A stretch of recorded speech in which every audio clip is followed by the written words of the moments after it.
So occasionally in the comment section, a suggestion pops up which is just so interesting and strange that it piques my curiosity and I have to investigate. And this, my friends, is one of them. I recently did a video on how to choose winter gloves, and someone had suggested these Japanese fishing gloves as a cheap alternative to very expensive waterproof cycling gloves. So I bought some and I'm going to tell you what I think about them and whether they make a good alternative or not. Welcome back, Pathless Peddlers, and if you're new to the channel, this is the home of non-competitive cycling for riding party pace and living the supple life. In my winter glove video, I mentioned a great cheap alternative, if you absolutely require waterproofness, is to get some dishwashing gloves and wear a liner glove beneath it. And what's interesting is that these gloves are essentially that. So if you wanted something a little less sad looking and wanted an all-in-one package, these are the ones to check out. These gloves are by the Japanese brand Showa, and it is the Temres 282. I tested the size large. Interestingly, they also make a 281, which is a little bit harder to find,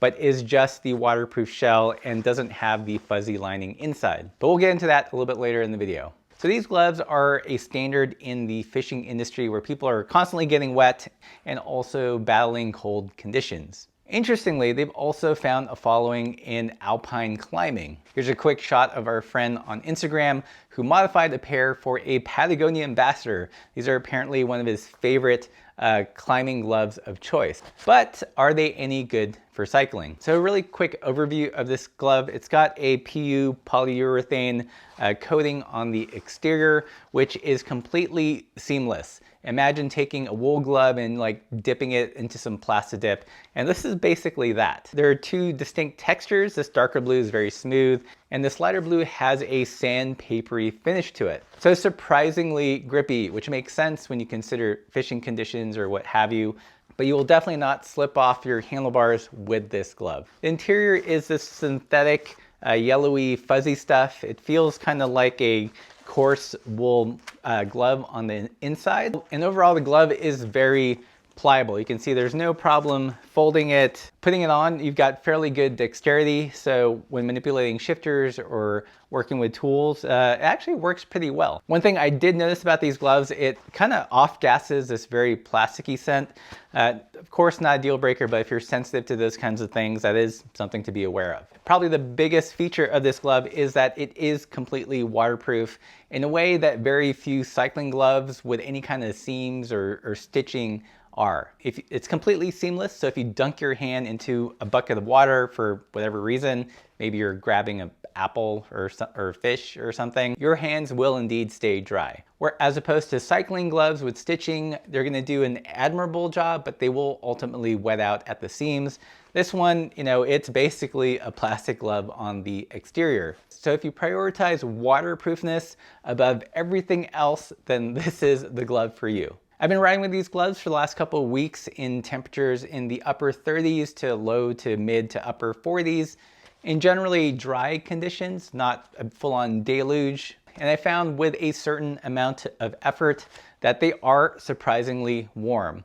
I think in the mid to upper 40s, they're almost bordering on too warm. I noticed my hands would kind of start to sweat when I was putting a pretty good effort, which leads to probably the negatives of this glove. Although the glove is billed as breathable and waterproof, I'm going to take that breathability statement with a grain of salt. It's definitely waterproof, but I don't think it's that breathable.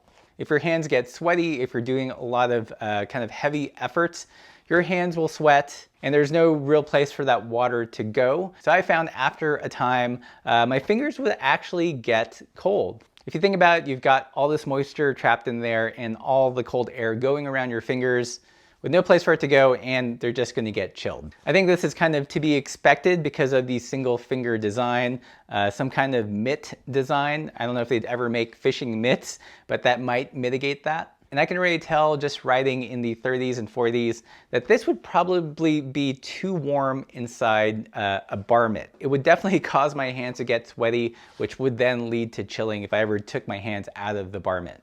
So does that mean that these gloves are absolutely useless as cycling gloves? Absolutely not. I can think of circumstances where I think these gloves would be ideal. If you're riding in the upper 40s to the 50s and you're commuting short to medium distances without the real opportunity to get sweaty, and you live in a place where it rains a lot, this is a perfect glove for that. So I'm thinking Pacific Northwest, in cities like Portland or Seattle, this would actually be a pretty viable option. I think it gets tricky once temps start dipping closer to freezing and below, where you do need those wicking properties to keep your hands dry so you can keep them warm.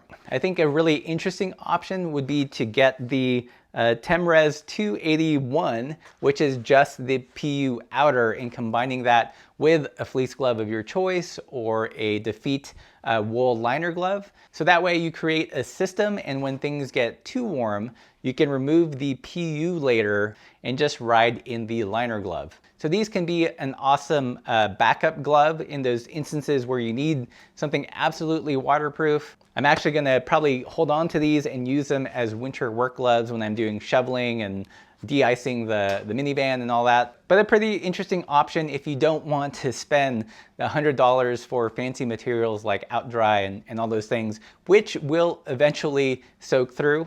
This is a lot less expensive, definitely more waterproof so far in my experience. The Smurf blue color, not my favorite, but what can you do? It's like 20 bucks. What do you think? Have you ridden in gloves like these? What are your experiences? Let me know in the comments below.